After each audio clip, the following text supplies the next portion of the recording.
의분의 덫 황폐함의 늪. 오늘 말씀은 에스겔 선지자의 소명 장면부터 시작할 필요가 있을 것 같습니다. 에스겔 선지자는 바벨론의 포로로 잡혀간 제사장이었습니다. 제사장으로서 예루살렘에서 섬겨야 될 사람이 바벨론의 포로로 잡혀갔으니까 얼마나 마음이 낙심이 됐겠어요. 그때 하나님이 에스겔 선지자에게 나타나십니다. 하나님이 직접 나타나십니다. 많은 선지자들이 하나님께 부름을 받을 때 하나님이 직접 나타나신 경우도 있지만 대부분 선지자는 하나님께서 말씀으로 부르시는데 에스겔에게는 하나님이 직접 나타나셨습니다. 하나님 홀로 나타나신 것이 아니라 하나님의 보좌를 수호하는 그룹들과 함께 나타나셨습니다. 그 앞에서 에스겔은 하나님 앞에 엎드립니다. 당연히 엎드릴 수밖에 없죠. 그 에스겔에게 하나님은 내 발로 일어서라 말씀하시면서 사명을 주시는데 참담한 사명이에요.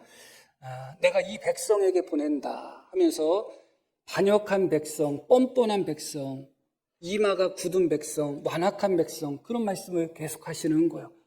가시와 같은 백성, 찔레와 같은 백성, 마음이 굳은 백성, 듣지도 않는 백성 계속 그렇게 말씀하시면서 내가 이 백성에게 너를 보낼 것이다 그렇게 말씀합니다. 그러면서 에스겔에게 말씀을 주셨는데 어떤 말씀을 주셨는가? 두루마리에 하나님의 말씀이 가득 기록되어 있는데 앞뒤로 기록되어 있는데 애가와 애곡과 재앙의 말씀이다 그렇게 말씀이 나와요. 그러니까 에스겔에게 주신 말씀이 어떤 말씀이냐면 축복의 말씀은 하나도 없고 애가, 애통, 재앙의 말씀이 잔뜩 기록된 두루마리를 에스겔에게 보여줍니다. 그러면서 하나님이 뭐라고 말씀하시냐면 그것을 먹으라 그렇게 말씀합니다. 에스겔이 애가와 애곡과 재앙의 말씀이 담겨있는 그 하나님의 말씀을 먹으면 무엇을 전할 수밖에 없어요? 애가와 애곡과 재앙을 선포할 수밖에 없잖아요. 말씀을 먹은 것을 선포해야지, 하나님이 주신 것을 선포해야지 내 맘대로 내가 전하고 싶은 것을 전해서는 안 되잖아요. 그러나 사실은 이 하나님의 말씀이 합당한 말씀인 것을 우리는 인정할 수밖에 없어요. 백성들은 뻔뻔한 백성들이고 반역하는 백성들이고 하나님께 불순종하는 백성들이고 완악한 백성들이고 마음이 굳은 백성이고 듣지 않는 백성들입니다. 그런 백성들에게 어떤 말씀을 선포해야 되겠어요? 하나님이 저들은 내 말을 듣지 않는 자들이다. 저들은 뻔뻔한 자들이다. 저들은 마음이 굳고 완악한 자들이다. 저들은 우상을 섬기는 그런 배역한 자들이다. 저들에게 너는 가서 축복의 말씀, 은혜의 말씀, 복의 말씀을 선포하라. 그럴 수는 없잖아요. 어쩔 수 없는 거죠.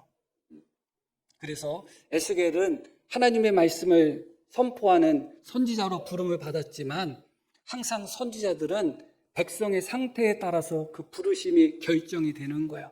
백성들이 복을 받을 만한 상태에 부름받은 선지자는 그의 입술에서 축복의 말씀이 선포됩니다.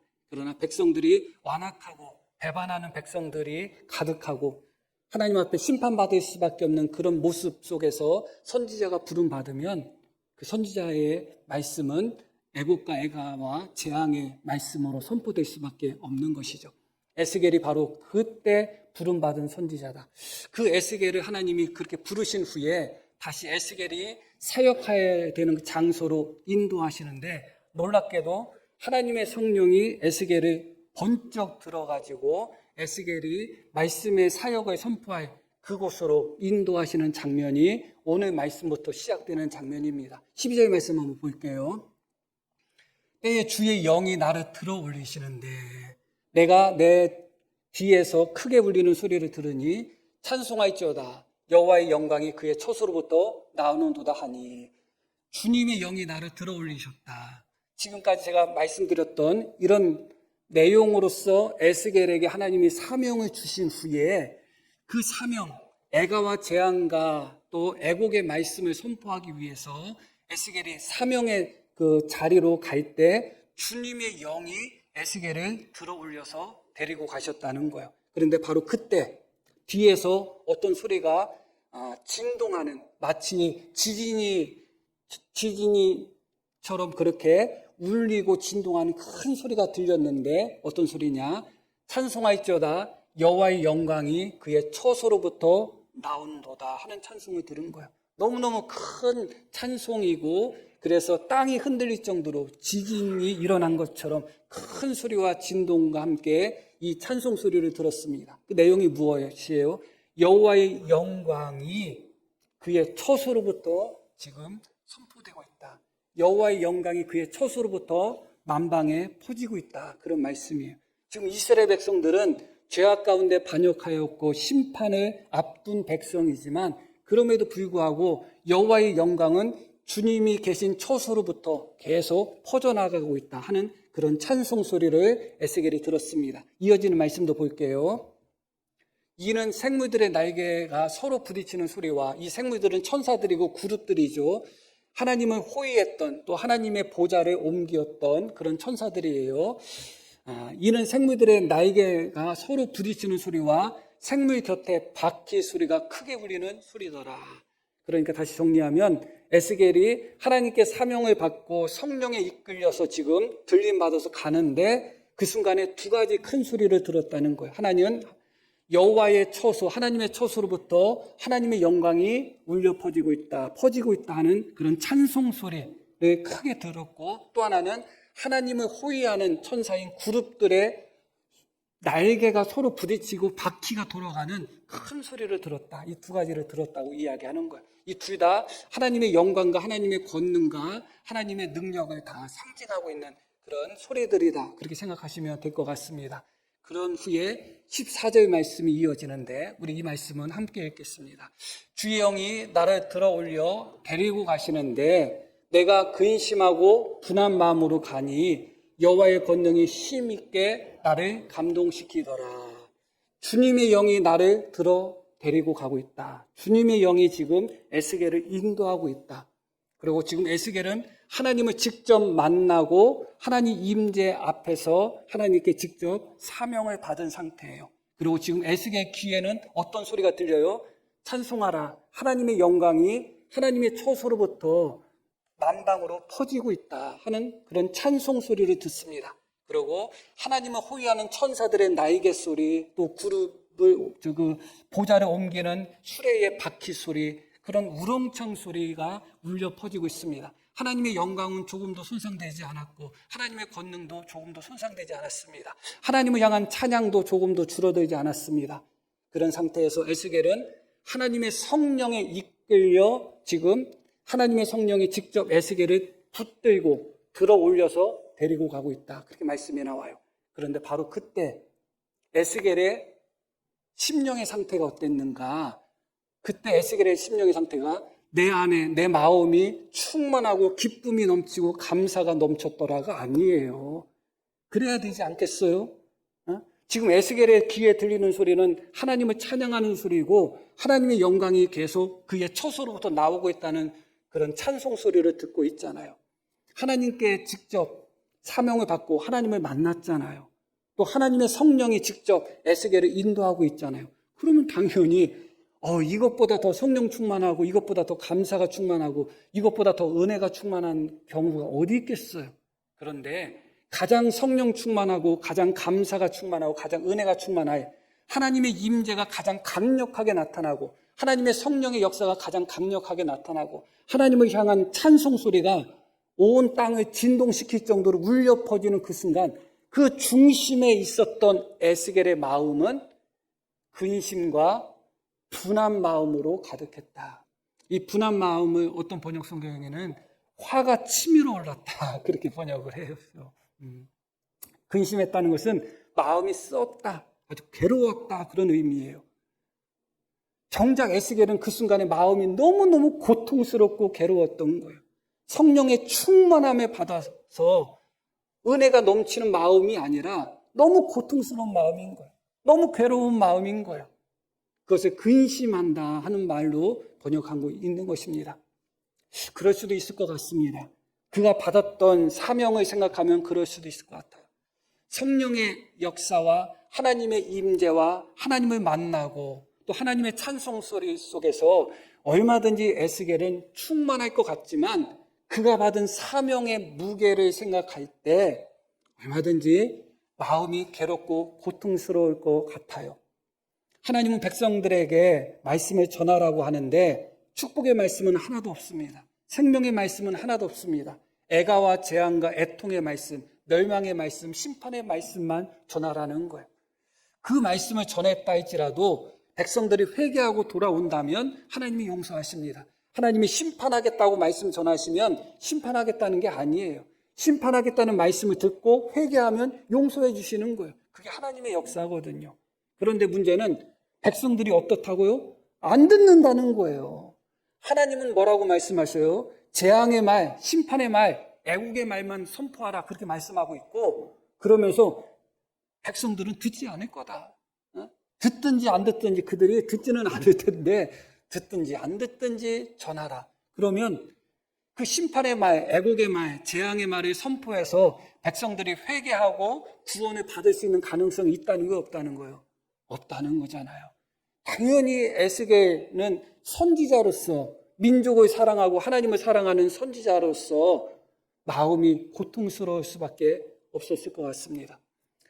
가장 성령이 충만한 순간조차도 에스겔 마음 속에는 하나님의 마음의 근심과 괴로움이 가득했다. 하나님을 만난 바로 그 자리에서조차도 하나님의 성령의 이끌림을 받는 그 순간조차도 에스겔 마음 속에 온통 고통과 근심과 괴로움이 가득했다. 우리가 흔히 하는 착각 중에 하나는 무엇인가? 성령 충만하면 항상 우리 안에 기쁨과 감사만 넘칠 것처럼 생각하잖아요. 물론 그것이 가장 좋은 상태고 이상적인 상태입니다. 그러나 그렇지 못할 때가 참 많아요. 성령 충만과 은혜 충만과 내 안에 괴로움과 고통이 함께 동시에 충만할 때가 있어요. 지금 에스겔 같은 그런 상태죠. 충분히 이해합니다. 그러나 충분히 이해는 할 만하지만 이 상태로 주님의 사명을 감당하면 좋겠어요? 안 좋겠어요? 안 좋죠. 안 좋죠. 그 다음에 나오는 말씀이 분한 마음이라고 나와요. 분하다. 조금 전에 제가 말씀드렸듯이 어떤 번역에는 화가 치밀어 올랐다. 그렇게 번역을 했다고 나와요. 이 분하다, 이 진노했다. 그렇게 또 번역될 수 있는 단어예요. 하나님께 가장 많이 사용되는 단어예요. 분노라는 단어로 이해하시면 될 것 같습니다.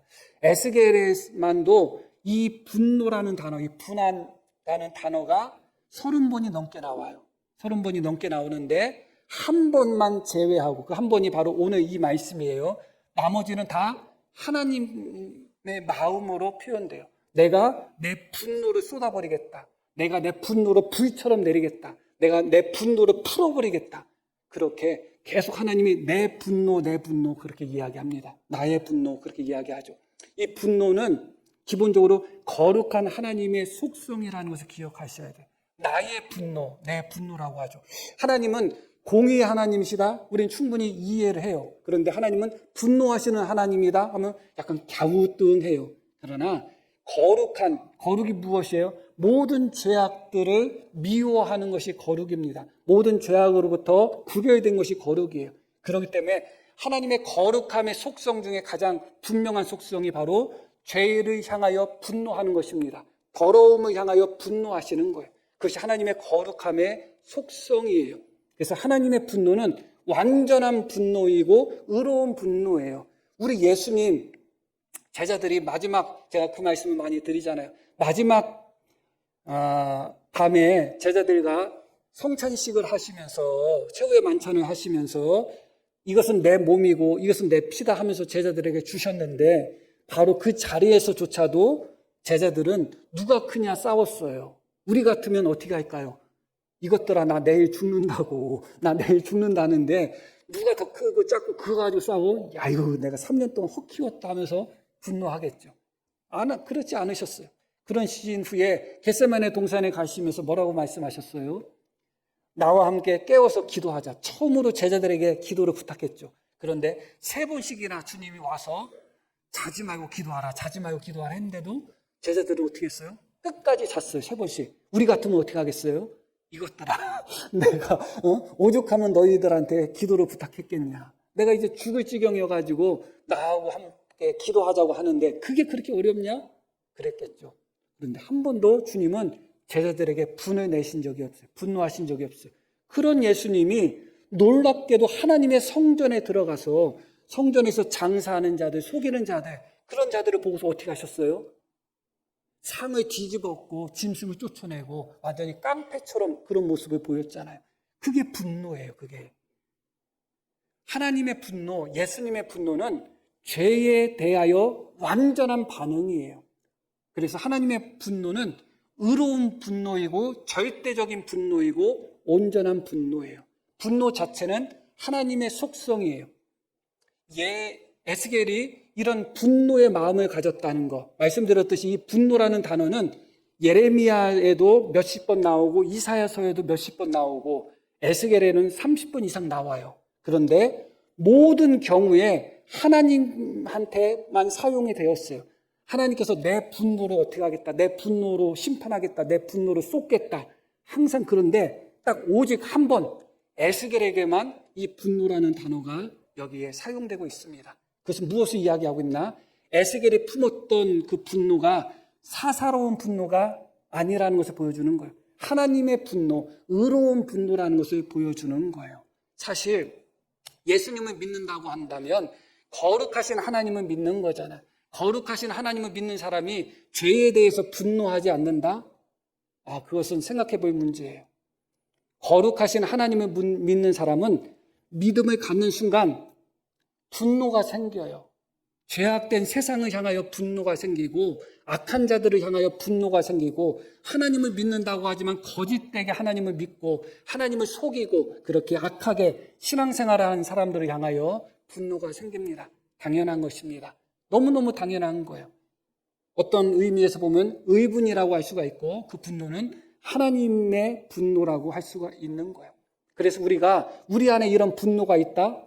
그러면 내가 거룩하신 하나님을 믿는 사람이구나, 그렇게 스스로 확인을 하셔도 될 것 같습니다. 그러나 어떤 사람의 죄악을 보고, 어떤 사람의 더러운 행실을 보고, 어떤 사람의 배역하고 반역한 그런 하나님을 대적하는 행실을 보면서도 그래요? 끄떡끄떡하면 그 사람은 온유한 사람이 아니에요. 그 사람은 오히려 하나님을 향한 진정한 믿음이 없는 사람이라고 할 수 있을 것입니다.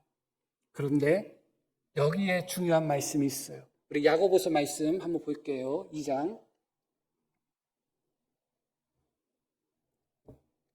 20절 우리 함께 읽을게요. 사람이 성내는 것이 하나님의 의를 이루지 못함이라. 사람이 성내는 것이 하나님의 의를 이루지 못한다. 이게 중요한 말씀이에요. 의분인 것은 맞아요. 그러나 인간의 의분은 온전할 수가 없어요. 하나님의 분노는 완전한 분노입니다. 가장 의로운 분노예요. 그러나 인간의 의분은 아무리 그것이 의로운 분노라 할지라도 죄악된 인간을 통해서 그것이 나타나기 때문에 언제나 결과적으로는 하나님의 영광을 나타낼 수가 없어요. 예수님을 믿고 내 안에 의로운 분노가 일어나는 것이 당연하다고요? 당연하지 않다고요? 당연해요. 그러나 그 분노를 터뜨리는 것은 당연하지가 않아요. 왜냐하면 내 안에 있는 분노가 정말 악한 자들을 향한 분노고 죄악된 세상을 향한 분노고 하나님 마음을 갖고 있는 의분이라 할지라도 내가 그 분노를 터뜨리는 순간 우리는 하나님께서 소돔성을 멸하기 위하여 던지신 불덩어리처럼 예수님께서 성전에서 거짓을 행하는 자들을 향하여 상을 뒤집어 엎은 그런 온전한 분노가 되지 않아요. 만약에 목사가 어떤 잘못을 했다, 그럼 분노가 일어날 수가 있겠죠. 진짜 나쁜 잘못을 했다고 생각해봐요. 그래서 어떤 성도가 저런 게 무슨 목사야, 저런 짓 하면 목사가 아니지, 그런 마음으로 그런 의분이 막 생겨요. 거기까지는 의분이라고 할 수도 있겠어요. 그래서 그 성도가 예배 중에 강단에 올라와서 목사 끌고 내려갔다고 생각해봐요. 어때요? 응? 어떤 사람은 속 시원하다고 하겠지만 인간의 성내는 것은 아무리 의로운 분노라 할지라도 하나님의 의를 이루지를 못해요. 내 안에 분노가, 죄악을 향하여 분노가 일어나는 것, 그냥 사사로운 분노 말고, 인간적인 분노 말고, 의분이 내 안에 일어나는 것은 믿는 자로서의 당연한 모습이지만 그것을 터뜨리고 그것을 쏟고 그것을 드러내는 것은 당연한 것이 아닙니다. 믿는 자로서, 사역자로서 언제나 경계해야 된다는 것을 기억할 필요가 있어요. 우리는 모세를 잘 아실 것입니다. 하나님은 모세에게 십계명 두 돌판을 써서 주셨습니다. 그때 당시 하나님은 이미 이스라엘 백성들이 금송아지 우상을 만들어 우상 앞에서 제사 지내는 것을 알고 계셨어요. 알고 계시면서도 하나님은 모세에게 하나님이 직접 기록하시고 하나님이 직접 다듬으신 십계명의 두 돌판을 주셨단 말이에요. 모르고 주신 게 아니에요. 그러면 이스라엘 백성들이 비록 금송아지 우상을 섬기고 하나님을 반역했다 할지라도 하나님 마음은 그들에게 십계명 두 돌판을 주시고자 하는 마음이 있었던 거잖아요. 그러니까 모세에게 건네주셨죠. 그런데 모세가 하나님이 주신 십계명 두 돌판을 가지고 내려오다 어떻게 해요? 백성들이 우상을 섬기는 것을 보면서 십계명 두 돌판을 집어 던집니다. 깨트려버려요. 의로운 분노는 맞아요. 그러나 온전한 분노는 아니죠. 모세가 십계명 두 돌판에 때려 부순 것을 통해서 무슨 하나님의 의를 이루었어요. 그게 인간의 의분의 한계예요. 마지막 모세가 결정적으로 가나안 땅에 들어가지 못한 이유가 뭐겠어요?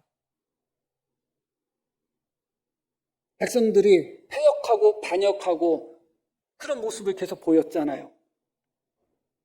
하나님은 그들이 물이 없어서 죽겠다고 하면서 하나님께 원망하고 불평하고 모세를 대적하고 그런 패역한 모습을 보였습니다. 그런데 하나님이 뭐라고 말씀하셨어요? 지팡이를 가지고 가서 반석을 향하여 명해서 물을 나오게 하라. 그들을 다 마시게 하라. 그게 하나님의 뜻이었던 거예요. 그러나 그 순간 모세는 그 안에 의분이 일어났던 거예요. 저런 것들이 무슨 하나님의 백성이요. 저런 것들이 무슨 가나안 땅에 간다고 그래. 저런 반역한 것들 하면서 모세가 어떻게 해요? 반석을 2번 내리치죠. 그게 인간의 의분의 수준인 거예요. 우리가 죄악을 향하여, 더러움을 향하여, 반역을 향하여, 우상숭배를 향하여 마음의 분노를 품는 것은 너무너무 정당합니다. 그러나 그것이 통제되지 않고 그대로 폭발할 때는 결코 하나님의 의를 이루지 못한다는 것을 기억하실 필요가 있어요. 목사가 지금 예배를 드릴 때 성도님들이 예배 드리는 자세가 다 마음에 들까요? 마음에 안 듭니다. 어떤 성도님은 예배 잘 드린다 생각하고 어떤 성도님이 그렇지 못하다는 생각이 들죠. 그럼 목사 마음속에 지금 예배를 하나님 앞에 드리는 건데 맞는 말이에요? 틀린 말이에요? 맞는 말이잖아요. 살아계신 하나님 앞에 예배 드리는 것인데 예배 드리는 자세가 왜 저러지? 내 마음속에 그런 생각이 들겠어요? 안 들겠어요? 들겠죠. 안 들면 정상이 아니에요. 하나님께 예배 드리는 시간에 성도들이 하나님께 예배에 집중하지 않고 성도들이 하나님께 예배 드리는 태도가 오만불순하거나 그런 모습 속에 있을 때 목사가 말씀을 전하고 예배 인도하는데 아무런 마음도 안 든다? 그러면 오히려 잘못된 거죠. 그러나 내 마음속에 그런 마음이 들 때 그것이 의분이라 할지라도 그것을 터뜨리면 어떻게 되겠어요? 아무개 성도 그따구로 예배 드려가지고 하나님이 받으시겠어? 그러면 어떻게 되겠어요? 인간의 성내는 것은 아무리 의로운 분노라 할지라도 하나님의 의를 이룰 수 없다는 것을 기억하셔야 돼요. 우리는 언제나 내 분노를 정당화하는 거예요. 저는 인정합니다. 성도님들의 분노가 참 성도라면 의분이라는 것을 인정해요. 사사로운 분노, 욕심에 이끌리는 분노 아니라고 저는 믿습니다. 그러나 그 분노가 의로운 분노고 정직한 분노고 그렇다 할지라도 그 분노를 쏟고 터뜨리는 것은 다른 문제예요. 결코 하나님의 의를 이룰 수 없다는 것을 기억하셔야 돼요. 그래서 하나님께서 에스겔에게 몇 번에 걸쳐서 이런 말씀을 하시는 장면이 나옵니다. 에스겔 20장 한번 보겠습니다. 인자야 내가 그들을 심판하려느냐 내가 그들을 심판하려느냐 너는 그들에게 그들의 죄 조상들의 가증한 일을 알게 하라. 22장도 볼게요. 인자야 내가 심판하려느냐 이 피 흘린 성읍을 심판하려느냐 그리 하려거든 자기의 모든 가증한 일을 그들이 알게 하라. 하나님이 20장에도 22장에도 2번에 걸쳐서 에스겔아 인자야 네가 저 사람들을 심판하려고 하냐 저 사람들을 심판하려고 하느냐 그렇게 2번에 걸쳐서 말씀하셨어요. 어떤 의미일까요? 그들을 심판하라는 의미인가요? 심판하라는 의미가 아니에요. 에스겔 마음은 지금 20장은 어떤 상태냐면 장로들이 에스겔 앞에 나와서 하나님의 뜻을 물어보는 장면이에요. 그런데 그 장로들이 하나님을 잘 섬기는 장로들이 아니야. 우상을 섬기고 바벨론의 포로로 끌려와서도 여전히 하나님께 돌아오지 않고 회개하지 않은 양다리를 거치고 있는 그런 장로들이에요. 그 장로들이 선지자한테 와가지고 하나님 뜻은 어떻습니까? 하고 있으니까 에스겔 마음속에는 다 알잖아요. 하나님께 겸손하게 하나님의 뜻을 물으러 오고 또 회개하는 마음으로 온 것이 아니라 우상을 섬기고 여전히 죄악 가운데 있으면서 떠보려고 하는 마음으로 에스겔한테 와가지고 하나님 뜻이 뭡니까? 물어보니까 에스겔 마음속에 어떤 생각이 들겠어요? 분노가 일어나겠죠. 분노가. 에스겔에게 말씀하는 거예요. 에스겔아, 네가 저 사람들을 심판할 거냐? 네가 네 분노 속에서 저 사람들을 판단하고 정죄할 거냐? 아니다. 그건 누구의 몫이에요? 분노는 하나님의 몫이에요. 너는 선지자니까 그들의 죄악을 그들에게 알려만 줘라. 네가 심판할 생각하지 말고 네가 정죄할 생각하지 말고 22장 말씀도 마찬가지예요. 여기 보면 어떻게 나와요?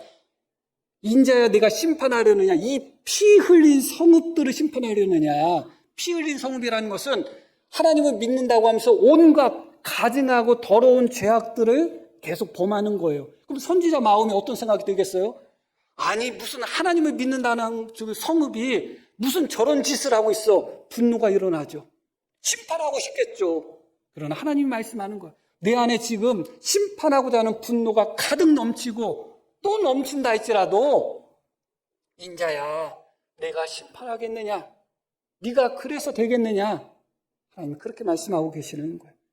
누구에게 허락된 거예요? 오직 하나님께만 허락이 된 거예요. 인간의 감정이라는 것, 특히 의분은 우리가 그 자체만 놓고 보면 참 좋다 하는 생각이 듭니다. 그러나 많은 사람들이 의분의 함정, 의분의 덫에 빠져 오히려 신앙에 있어서 자기도 걸려 넘어지고 다른 사람도 걸려 넘어지게 하는 경우가 많아요. 믿는 자가 빠지는 가장 큰 함정, 또 하나님을 잘 믿는 자가 빠지는 가장 큰 함정이 바로 의로운 분노의 함정이에요. 저도 이 함정에 많이 빠져봤기 때문에 알아요. 내가 예수님을 잘 믿는다고 생각하는 순간, 물론 잘 믿는다고 생각 안 했다 할지라도 예수님을 잘 믿는다고 할 때 가장 나를 첫 번째로 걸려 넘어지게 만드는 것이 바로 의분의 덫이에요. 내가 예수님을 잘 믿으면 다른 성도들이 신앙생활하는 게 마음에 안 들어요. 아이고 저 사람은 뭐 집사라는 게 뭐 저렇게 신앙생활해. 아 권사가 왜 저래? 아, 장로가 저거밖에 신앙생활 못해? 그럼 자꾸 그렇게 보여요. 아유 저건 교회가 왜 저 모양이야? 그냥 응? 저래서는 안 될 것 같아. 저거는 아니야. 암만 생각해도 그냥 나는 안 그런데 저래서는 안 될 거라는 생각이 드는 거야. 마음속에 분노가 생겨요. 어떤 성도라는 사람이 죄악을 범하고 혹은 어떤 소식이 들었는데 어떤 교회 목사라는 분이 이상한 짓을 해가지고 교회가 어려움을 겪거나 혹은 이상한 짓을 해가지고 뉴스에 나와가지고 하나님 영광이 가려지거나 뭐 그런 소식들을 들으면 막 부야가 올라와요. 그런 것들도 목사인가? 왜? 그런 마음이 막 들어요. 그러다 보니까 어느새 나의 의로운 분노가 누군가를 정죄하고 누군가를 심판하는 단계까지 올라가 있는 거예요. 그리고 그 상태에서 내 의로운 분노가 폭발되는 순간 이것은 그 사람의 영혼뿐만 아니라 나의 영혼도 함께 망하는 폭탄이 되는구나를 깨닫게 되었습니다. 많은 성도들은 이 의분의 덫에 빠져 있습니다. 의분의 덫에 빠져서 자신은 의롭고 자신은 하나님을 잘 섬기는 경건하고 거룩한 사람이라는 함정에 빠져 있어요. 그러다 보니까 에스겔에게 하나님이 하신 말씀처럼 인자야 저 사람들이 지금 우상 섬기고 저 사람들이 못됐다고 해서 네가 자꾸 심판하려고 하느냐, 인자야 네가 자꾸 심판하려고 하느냐, 그러지 말라 하신 말씀처럼 자꾸 우리가 누군가를 판단하게 되고 자꾸 누군가를 심판하려고 하고 자꾸 누군가를 정죄하게 되는 것입니다. 어떻게 되겠어요? 우리가 주님의 일을 하면 할수록 이 부분은 더욱 조심하셔야 되는 것입니다. 언제나 주님의 일에 열심을 내면 낼수록 내가 주님의 일에 열심을 내고 주님을 바라보는 데에 열심을 내야 되는데 자꾸 다른 사람이 보이는 거예요. 하나님은 베드로에게 부활하신 후에 나를 따르라 그렇게 말씀합니다. 그때 누가 그 말을 듣고서 예수님을 따라가요? 요한이 쫓아가요. 하나님은 베드로에게 나를 따라오라고 했는데 요한도 같이 따라오니까 베드로는 어떻게 하면 돼요?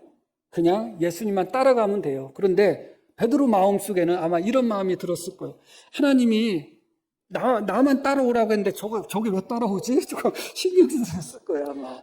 그래서 예수님께 물어보죠. 쟤는 어떻게 될 거냐고. 쟤가 왜 따라오냐고. 주님의 말씀이 뭐예요? 내가 올 때까지 그래 놔둔다 할지라도 너하고 무슨 상관이냐. 너는 나를 따르라. 그렇게 말씀하죠. 우리가 주님 앞에 충성하다 보면 주님만 바라봐야 되는데 자꾸 충성 안 하는 사람을 보게 되는 거예요. 내가 청소하게 되면 주님만 바라보고 내가 바닥 청소다 그럼 바닥만 청소해야 되는데 자꾸 주변을 보는 거예요. 오늘 누구 갔네? 오늘 안 하네? 누구? 자꾸 그런 마음이 드는 거예요. 그게 무슨 상관이냐. 그래서 언제나 직분을 맡은 자들, 직분을 맡지 않은 성도도 마찬가지고 또 목사는 어떻게 보면 더 중요하겠죠. 우리 마음속에 거룩한 분노가 생겨난다는 것, 그것은 하나님의 속성인 것은 분명합니다. 그러나 그 분노가 통제되지 않을 때 너무나 두려운 일이 벌어진다는 것을 기억할 필요가 있어요. 사람이 성내는 것은 하나님의 의를 이루지 못합니다. 결론적인 말씀을 드릴게요. 14절 말씀을 보겠습니다.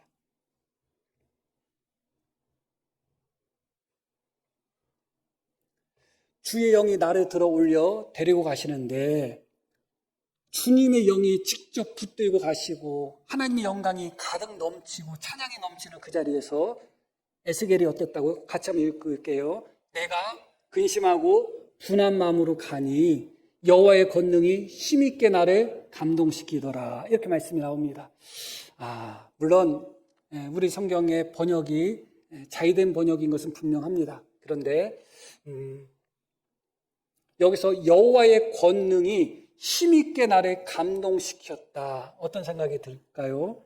대부분의 주석은 분한 마음이 가득하고 괴로운 마음이 가득한 에스겔에게 하나님께서 감동시켜서 힘을 주었다. 기운을 주었다.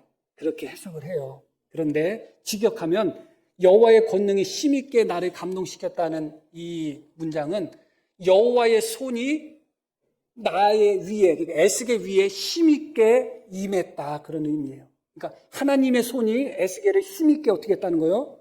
눌렀다는 거예요. 무엇을 의미하는 거예요? 지금 에스겔이 갖고 있는 근심하고 괴로워하는 마음, 그럴 수는 있어요. 그러나 그 마음을 가지고 그 마음을 표출시키면서 주님의 일을 하셔서는 안 돼요. 에스겔 마음의 분한 마음, 그게 정말 하나님의 분노, 의로운 분노일 수도 있어요. 그럴 가능성이 커요. 그러나 그 분노를 표출하고 그 분노를 원동력 삼아서 그 분노로다가 외쳐서는 안 돼요. 목사도 마찬가지예요. 목사가 성도에 대한 미운 마음 혹은 성도를 정말 정죄하고 싶은 마음으로 설교할 때와 그런 마음이 아닌 상태에서 설교할 때는 달라져요. 정말 달라져요. 저는 성도님들 정죄하는 마음 일도 없습니다. 내 마음속에 쓴뿌리를 품고 내 마음속에 언제나 분한 마음, 그것이 의분이어가지고 성도는 저러면 안 돼. 저렇게 믿으면 안 돼. 그런 마음을 가지고 설교한다고 생각해봐요. 매번. 어떻게 되겠어요? 그래서 하나님이 어떻게 하신 거예요? 여호와의 손이 에스겔을 강하게 눌렀다는 게 뭐예요? 제어했다는 거예요. 너의 그 의분, 그것이 의분이라 할지라도 통제해야 돼. 그게 폭발하면 안 돼. 많은 경험을 했을 거예요. 성도님들도 많은 경험을 했을 거예요. 목사도 많은 경험을 합니다. 그런데 목사가 30년, 40년 목회하면서 평생 이 분노를 잘 통제하다가도 한 번 이 분노를 통제하지 못하고 혈기를 통제하지 못해서 터트려 버리잖아요. 한순간에 목회의 인생이 무너질 때가 많고 교회가 무너질 때도 많아요. 가정도 마찬가지예요. 우리의 가정이 왜 유지가 되고 있어요? 내 안에 있는 분노가 통제가 되니까 유지가 되고 있는 거예요. 교회도 마찬가지예요. 성도들이 내 안에 있는 분노가 의분이라는 명분 속에서 하고 싶은 말 다 하고 터뜨리고 싶은 분노 다 터뜨리고 그러면 교회가 어찌 유지되겠어요? 그렇기 때문에 하나님의 성령이 에스겔에게 강하게 임한 겁니다. 하나님의 손이 통제하신 거예요. 그것도 부족해서 에스겔 마음속에 심판하고 싶고 정죄하고 싶은 분노가 일어날 때마다 하나님이 에스겔에게 뭐라고 말씀하시는 거예요? 인자야, 네가 심판하려고 하느냐? 네가 심판하려고 하느냐? 하면서 하나님이 계속해서 통제를 했죠. 그래서 결과적으로 어떻게 됐는가? 딱 한 번, 이 분노라는 단어가 에스겔에게만 딱 한 번 기록됐다고 말씀드렸죠. 이후에는 한 번도 안 나와요. 이후에 왜 한 번도 안 나올까요? 에스겔에게 이 분노가 통제되었기 때문에 그래요. 에스겔이 이 분노를 통제하지 않고 폭발했다면 에스겔이 자기의 분노로 백성들에게 선포했더라, 그런 말씀이 나올 거예요. 그러나 이후에는 한 번도 에스겔이 분노했다는 말씀이 안 나와요. 통제된 것이죠. 우리 성도님들 마음속에, 목사의 마음속에도 언제나 거룩한 분노는 당연히 있을 것입니다. 그러나 가장 거룩한 분노조차도 통제되어야 된다는 것. 가장 거룩한 분노조차도 통제되지 않으면 어지러워질 수밖에 없다는 것을 다시 한번 기억할 수 있는 우리 모두가 되기를 소망합니다. 자, 우리 들으신 말씀 기억하며 함께 기도하겠습니다.